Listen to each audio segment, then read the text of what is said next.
আজকে আমরা যে গণতন্ত্রের উপর 54 বছর ধরে শাসিত হচ্ছি, বাংলাদেশে গণতন্ত্র চলছে, নিজের বিবেককে জিজ্ঞাসা করুন, বাংলাদেশের প্রেক্ষাপট দেখুন, কোথায় সে শান্তি প্রতিষ্ঠা করতে পেরেছে? কোথাও পাই নাই। আর আজকে গণতন্ত্রের কারণে আজকে আমার নিজ ঘরে আমি স্বাধীন নই, নিজ ঘরে আজকে আমি নিরাপদ নই, কখন আমার উপরে জুলুম করা হয়। গতকালকে গাজীপুরে এক সাংবাদিক, এই চাঁদাবাজ যারা ফুটপাতের দোকান থেকে চাঁদাবাজি করতেছিল, এই চাঁদাবাজদের লাইভে ভিডিও ছাড়ছিল বিদায় ওই সাংবাদিককে রাতের বেলা সবার সামনে পাথর মেরে মেরে হত্যা করেছে, এরপর কাবাডি দিয়ে তাকে জবাই করা হয়েছে। এই গতকালকের ঘটনা। তাহলে বলুন, এই বাংলাদেশে গণতন্ত্র শান্তি প্রতিষ্ঠা করতে পেরেছে কিনা? পারে নাই।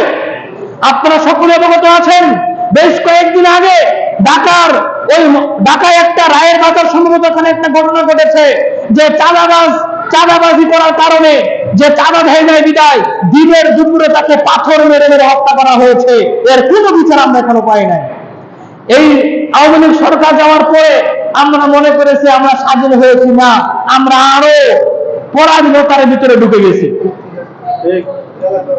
আজকে আমরা আরো পরাধীনের ভিতরে ঢুকে গেছি। ওই রংপুর না কোথায় আসিয়া নামে একটা মেয়েকে তার লজ্জাস্থান তার তাওয়াই এবং বোনজামাই এবং তার ছোট ভাই তিনজন মিলে তার লজ্জাস্থানকে বুলেট দিয়ে কেটে এরপর দর্শন করা হলো। সে অকাতরে হাসপাতালে মৃত্যুর সাথে পাঞ্জা লড়তে লড়তে মারা গেল। তার বিচার এখনো আমরা পাই নাই। আজকে শরিয়া থাকলে তাৎক্ষণিক ওই দর্শককে সবার সামনে তাকে পাথর মেরে হত্যা করা হতো। একজন শাসক একজন দর্শককে যদি হত্যা করা হতো, তাহলে এরকম দ্বিতীয় আর ঘটনা বাংলাদেশে ঘটতো না। এখন বিবেককে প্রশ্ন করুন, এই গণতন্ত্র আমাদেরকে নিরাপত্তা দিতে পেরেছে কিনা? পেরেছে কি নিরাপত্তা দিতে? পেরেছে কি? গণতন্ত্র নিরাপত্তা দিতে পারে নাই, আর পারবেও না। এই গণতন্ত্র দিয়ে এই জমিনে শান্তি কায়েম করা সম্ভব নয়। যদি জমিনে শান্তি কায়েম করতে চায়, তাহলে ইসলামের বিকল্প আর কোনো কিছু নাই, শরিয়ার আইন ছাড়া বিকল্প কোনো কিছু নাই। ক্ষুদ্র একটা প্রশ্ন, এটা সবাই উত্তর দিতে পারবে।